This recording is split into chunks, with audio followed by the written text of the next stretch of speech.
Habari, karibu kwenye kipindi chetu cha Ubunifu Spotlight. Na leo tuko na bwana Peter Setebe. Karibu bwana Peter.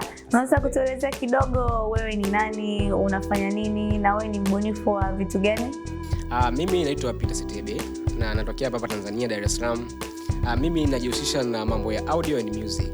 Kwenye audio nafanya audio engineering, na kwenye music nafanya music composition for media. Kwa hiyo kwenye mambo ya kupiga vinanda, mambo ya kila kitu. Sana. Alhamdulillah. Okay, sasa hapa nina vikaratasi. Kigame fulani hivi cha mchongo na vikaratasi vitatu hapo, inabidi uchague. Uchague, kuna maswali. Utasoma, utatusaidia kujibu. Okay. So nachukua moja, si ndio? Anza na moja kwanza. Alright. Kwa nataka nisome kwa nguvu, si ndio? Kabisa. So akaratasi kana maswali mawili. The first question inasema coffee or tea? Yeah. Chai ama kahawa? Kwa kweli mimi ni chai. Yeah. Chai bwana, kwa sababu kahawa of course nilikuwa najaribu kahawa, lakini kahawa inanifanya vibaya sana. Nikitumia kahawa moyo enda mbio. Mpaka nasikia vile moyo unataka kutoka. So angasema no, from that day no more kahawa, no more coffee. So I think for me is tea. Okay. Yeah. Tuendelee na swali lingine ama na nilijua utasema uji. Uji hapa. Mimi sio mtu wa kule. Swali lingine. Swali lingine. So okay. Okay. Bwana.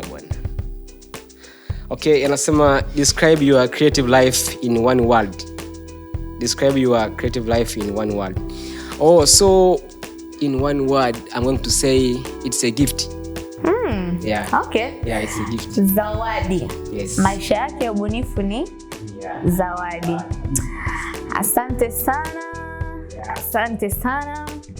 Tunaendelea. Sasa tunataka utupe historia fupi ya ubunifu wako. Ulianzaje? Nani alikuinspire?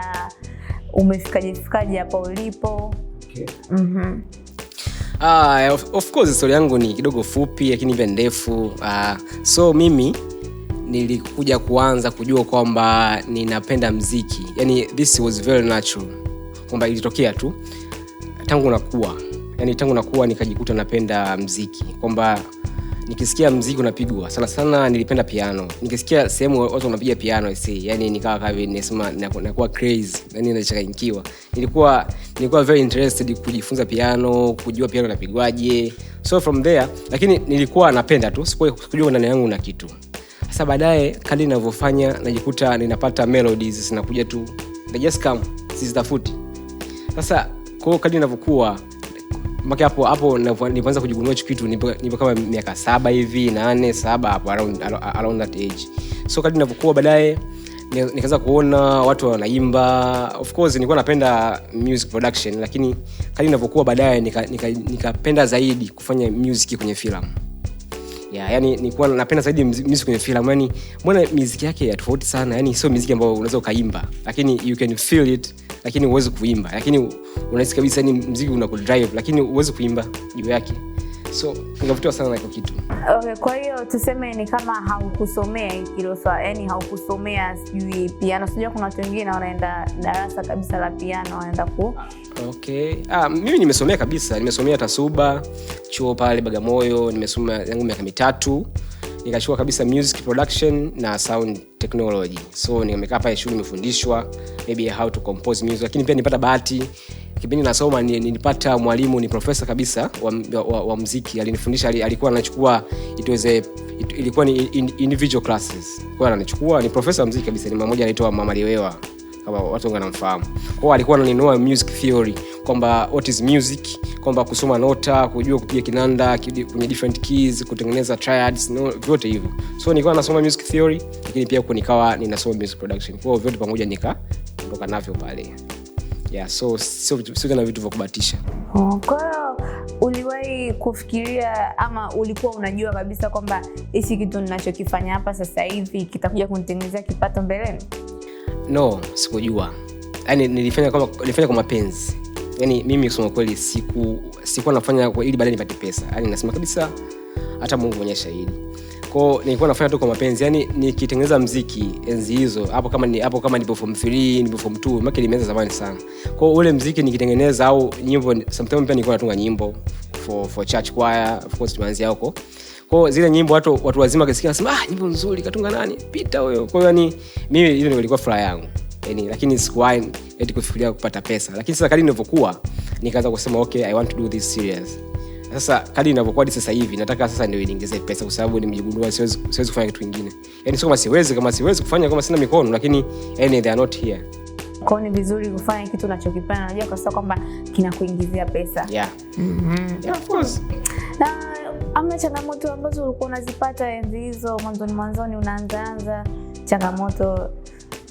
Labda mama anakuambia wewe unaimba kila saa, unasoma kweli au ya bwana? Kiukweli mimi nashukuru Mungu, wazazi wangu wote wawili, baba na mama, hawakuwahi kunikatisha tamaa kwenye my talent. Yani kabisa nasema. Lakini watu wa nje yani kama ndugu zangu, marafiki walikuwa wanaona kama mimi napotea. Wakasema yani wewe mtoto kweli unataka yani uwe mpiga kinanda, yani walikuwa wanaita hivyo. Uwe mpiga kinanda kama labda nitakuwa napiga kinanda kwenye mashow nini hivyo. So they thought huko ndo nita end hapo. Lakini mimi moyoni au kichwani nilikuwa sioni hapo. Nilikuwa najiona kwanza nilikuwa na dream ya kuwa kama music composer, music producer. Ila baadaye hiyo music producer ikaenda juu yake zaidi. Nikataka kuwa film composer, ndio sasa hivi ninajikita zaidi huko. So nikirudi katika swali lako, sikuwahi kupata tamaa na wazazi wangu. Walikuwa wanipa moyo. Lakini watu wa nje I say kwa yani kama ndugu, marafiki, wale makaka zangu wakubwa yani dogo unapotea sana. Kwa mfano nakumbuka nameza shule, watu wakaniambia hivi, unasoma muziki? Nasema hata walimu. Yani mpaka wanasema hivi kijana vipi huyu? Yani kasoma walimu, kasoma mambo ya ardhi. Watu wananiambia yani wewe unasoma muziki. Sasa ningasema yani sikuwa hata na pressure. Unaweza kuja kwa chokolaa. Chokolaa mau. Unajua muziki nao una mambo yake, lakini mimi nilikuwa nimefocus. Kuna ubunifu gani ambao ulikuwa unakusaidia wewe kutoka level fulani kwenda level fulani? Yani ubunifu ambao ulikuwa unasema ni hapa, yani yani kuna creativity fulani hivi ambao ulikuwa unaifanya ama unaitumia na kufanya wewe utoke kwenye level ya, let's say, unajua kuna levels, let's say labda ya chini kwenda juu. Siwezi kusema kama ni creativity mentor, lakini labda a behavior ambayo imenifanya nitoke from one stage to another stage. Nafikiri ni kufanya kitu unachopenda kila siku. Lakini pia abi yake kwamba naweza kusema kujifunza bwana. Of course mimi najifunza sana. Kwamba mimi zamani watu wanaonifahamu, of course music is my gift. Mimi nasema music is my gift. Kwa sababu hata nilipenda kusoma shule, yani ile elimu ya shule imenisaidia ku craft more my music. Lakini si kutengeneza muziki kutumia elimu ya shule sana, no. Yani inanisaidia kama sasa hivi hapa.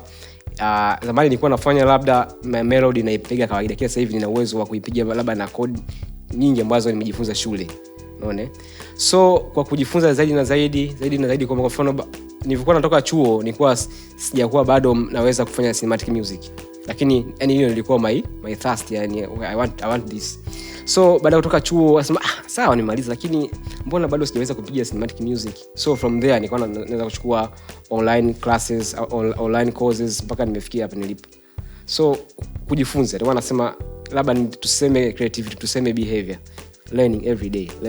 Yeah, ulikuwa una kiu ya kujifunza vitu vipya kila siku. Yeah, of course, yeah.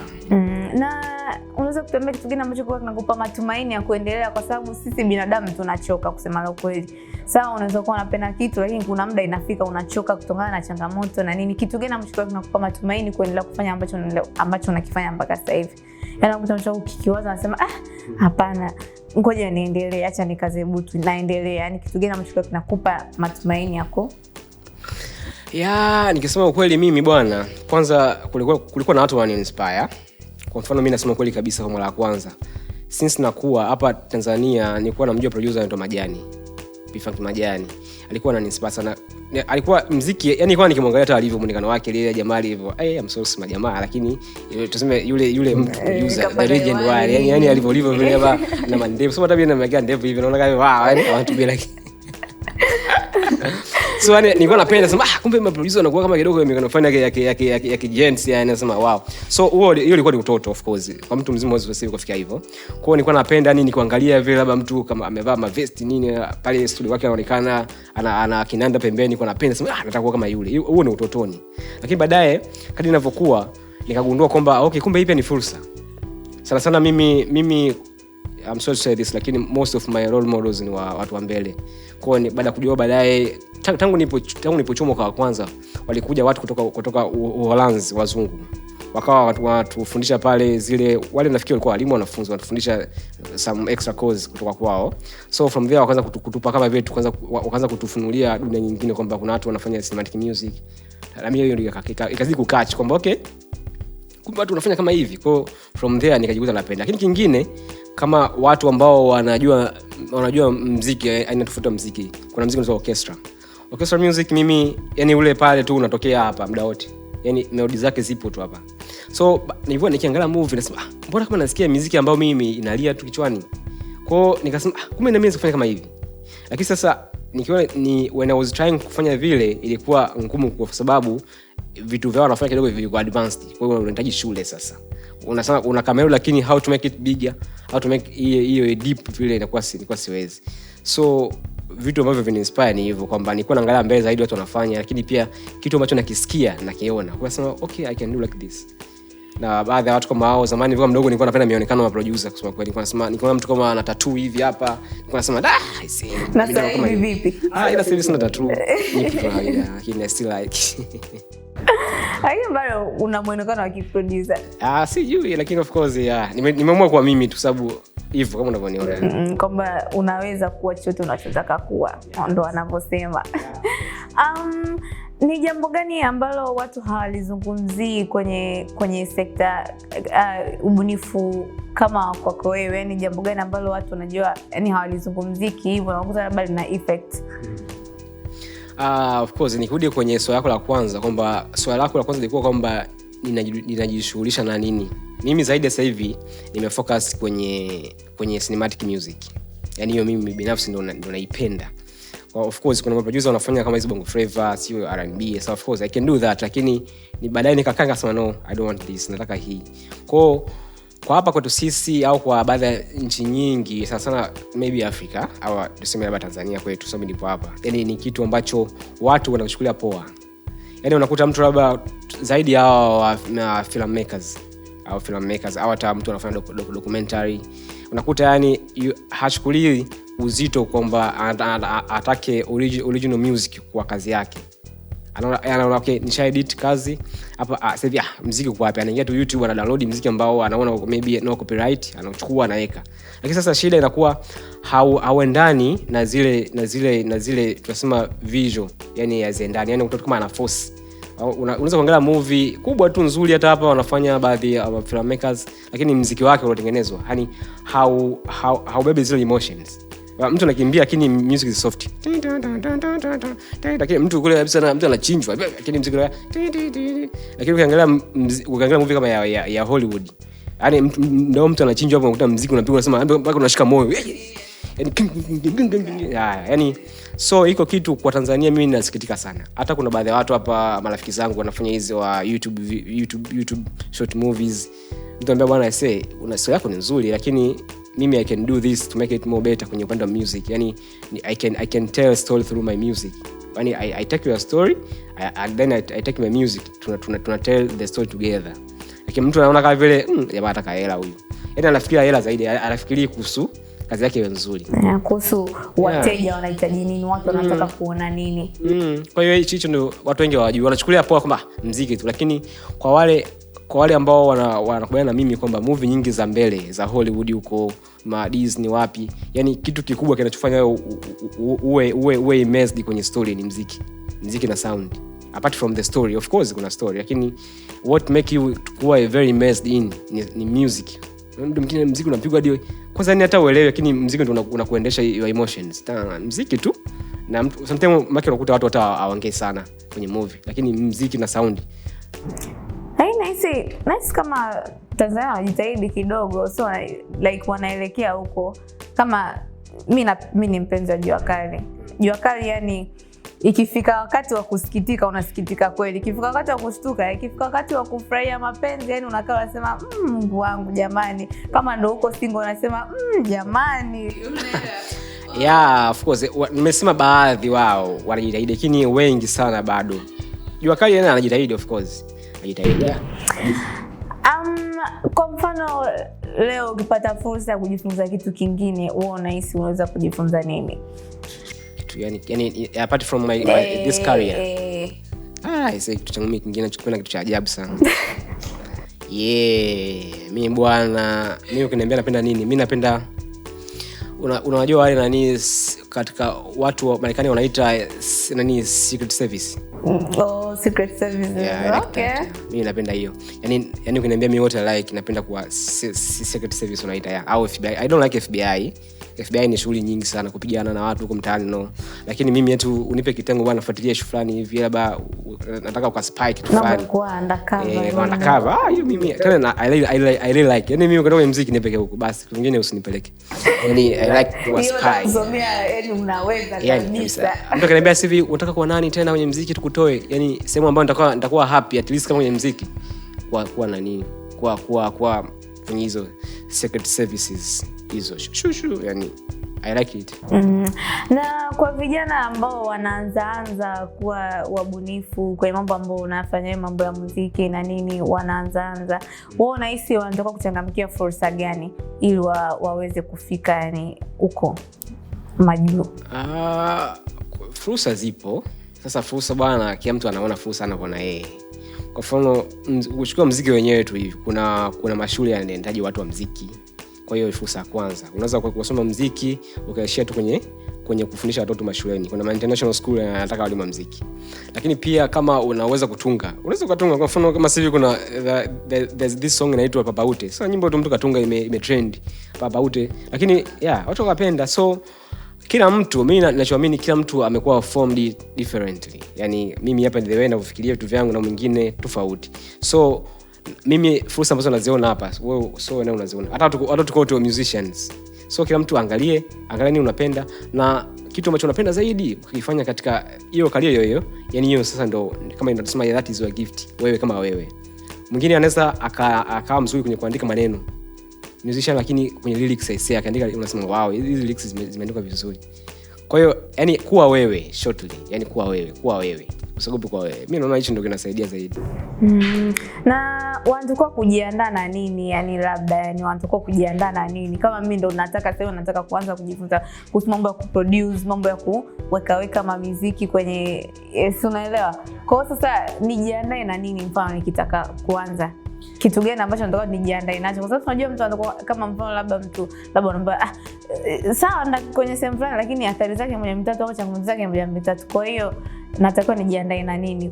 Ajiandae na nini kama tunasema what we say this. Ajiandae na nini kama tahadhari au ajiandae kama vile kujiandaa kama vile sasa vitu ambavyo natakiwa niwe navyo ili niwe kama tahadhari, yani kwamba like unaweza kukutana na kitu lakini yani jinsi gani ya ku like kutackle the problem, yani ili usipate like unajua yani mtu asipate labda kuacha labda ambacho nakifanya ama nini. Mimi nafikiri kikubwa ambacho mtu anatakiwa ajipange nacho mbele huko ni competition kwa sababu mimi nichogundua cinematic music zaidi inafanywa nchi za nje. Kama kuanzia from yani nchi za nje, hata South Africa wanafanya wako very serious na hicho kitu. Ukienda huko Marekani, yani Ulaya na Marekani ndio wanafanya vitu sana. Na soko kubwa lipo huko kwa kweli. So ukitaka kufanya hivi vitu aisee ujipange kimaarifa. Yani ufikie ile standard, at least muziki wako na sound international kidogo. Yani of course kwa sababu huwezi kupiga muziki uka sound more tradition yani easy afu kuupeleka kule Hollywood hawezi wakauelewa. So ajipange na competitions. Kama tahadhari. Mimi naona hicho kikubwa. Hivi aisee bagumu sana. As competition is tough. Afu kumbuka unashindana na watu ambao wamesoma, wapo kwenye nchi ambayo hicho kitu inafanya tangu wanakuwa. na wapo kwenye shule ambazo yani akitaka tu CV labda kwa mfano mimi hapa nipo Dar, hiyo shule tuseme labda ipo Morogoro au ipo Dodoma, anaenda tu anaenda kusoma. Sasa mimi nipo Dar lakini shule ipo Texas.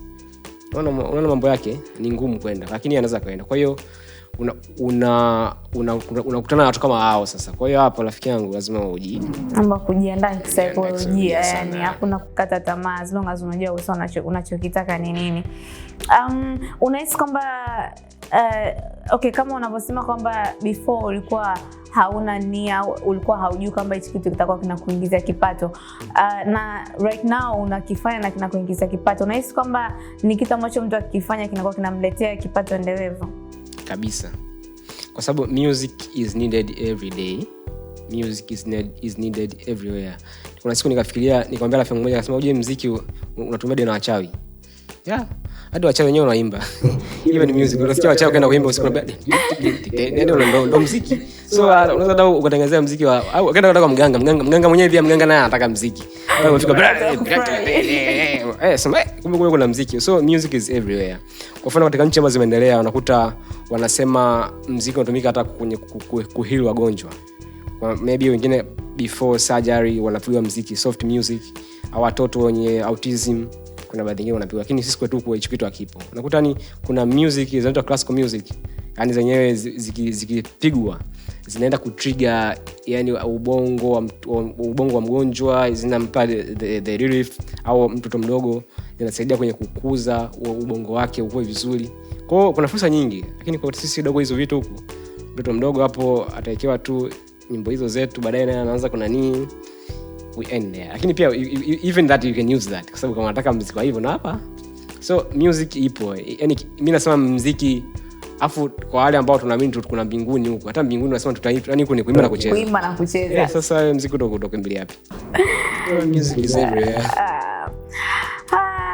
Ya kwangu ni hayo tu, labda kama kuna kitu nataka kuongezea kwa watazamaji wetu na wasikilizaji wetu. Okay. Yapo machache baadhi yao, lakini mimi ambacho nasema kwa watu ambao wanafanya kitu kama mimi, na mimi siko peke yangu, na hata uenda Tanzania kuna watu wengi sana wanafanya hiyo cinematic music. Na nataka ni focus zaidi kwenye cinematic music, yani film scoring. That is what I really like. Kama kuna watu wanafanya hicho kitu, wapo of course, na hadi sasa najua kama watu 3 marafiki zangu, sitaki kuwataja hapa, labda hataki kujulikana, lakini hadi sasa najua 3 nao pia wananiinspire, wapo.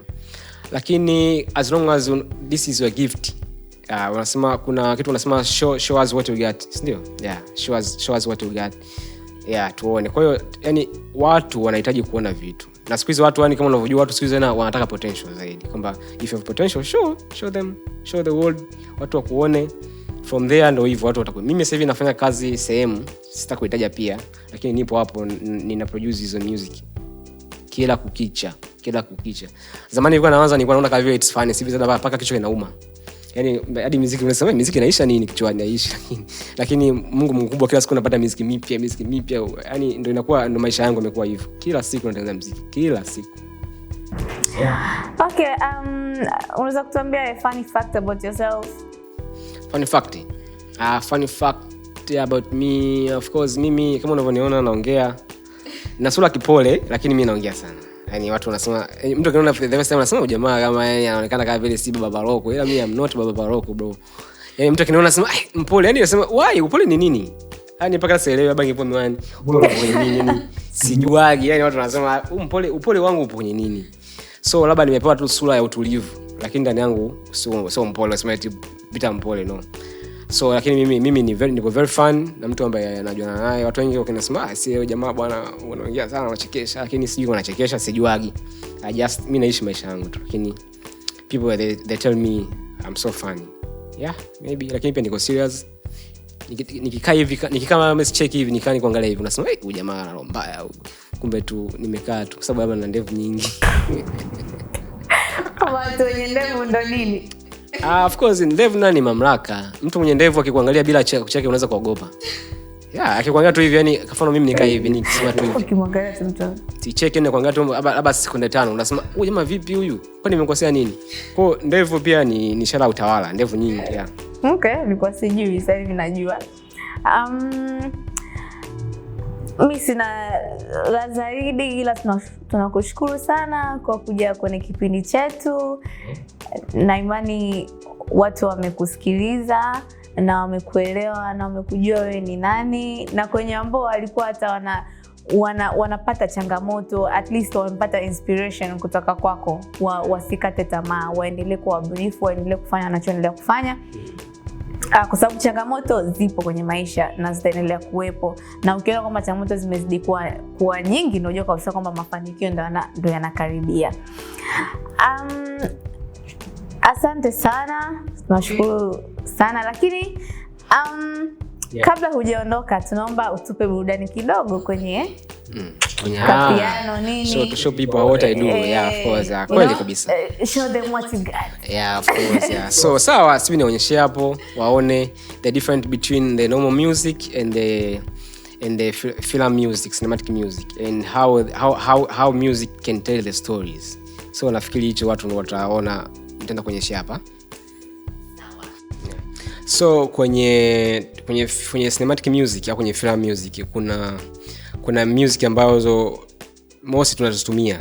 Ningesema music inaweza forms, yeah. Kwa hiyo kwa mfano kwenye film au kwenye story nyingi za film kuna emotion ambazo zinakuwa ni tense, yani hofu au horror, zile dark kama za kishawi za kutisha zaidi, kuna normal conversations, lakini pia kuna happy, kuna epic, zipo nyingi sana. Kwa hiyo nitaenda kudemonstrate chache. Nikianza na moja inaitwa nitaanza na most ambayo mimi kwangu naipenda zaidi, ambayo ilinisumbua sana kuitengeneza, inaitwa horror au tense, yani hisia ya hofu. See this.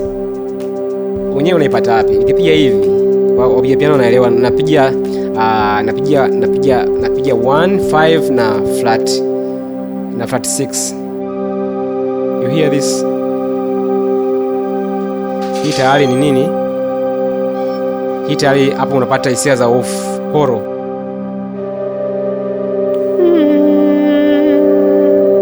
Nikipiga hii lazima usikie, upate zile hisia za hofu. Kama mtu ananyemelewa hivi, unashindwa kuelewa nini kinaendelea hapo, something is going to happen. Yeah, baadaye nitaonyesha vizuri katika software inavyoenda. Hapa nina just demonstrate. So hiyo tunasema hiyo ni horror au ni tense, kitu ambacho hakipo normal, kina hofu ndani yake. Tunatengenezea hapa. Hii ni kisini, nimetoa mfano. Kitu kingine ambacho nataka kuonyeshea tunasema ni sad. So kwenye sad nitatumia piano. Yeah, so kwenye sad mostly huwa ninatumia minor scale. So mimi tu, watu wengi wanatumia minor scale. So kwenye minor scale nitaenda kupigia chord progression chache ambazo zenyewe zinapelekea hali ya huzuni. This is sad. Naanza labda.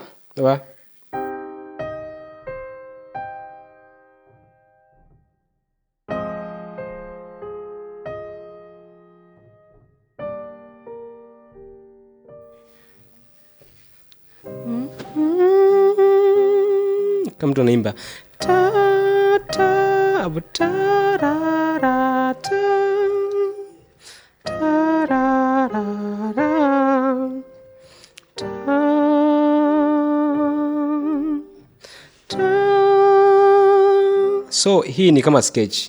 Later on unaweza kuijaza ikawa very sad. Nitaonyesha pia baadaye, lakini huo ni mfano mchache wa progression ambazo zinapelekea sad emotion.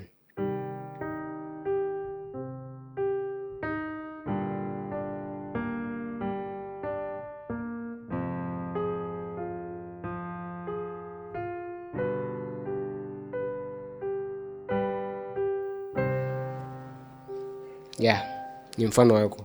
So nyingine ambazo nataka nionyeshe vizuri zaidi zipo kwenye project. Sasa nitaenda kuonyesha kwenye project, tuzione zinafanya kazi. Asanteni sana.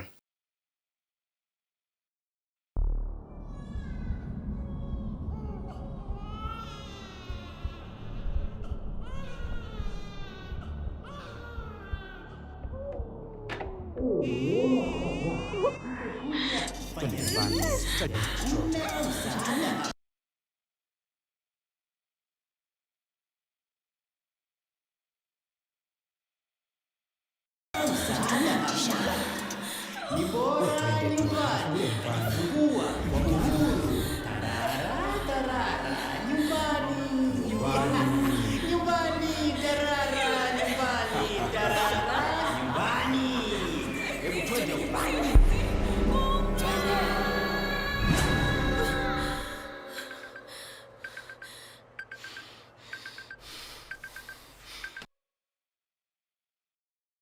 10 bila hata kitambaa cha hospitalini.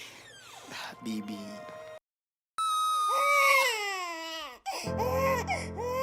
Ongera, nimefungua mtoto wa keki. Mwana huyu hapa.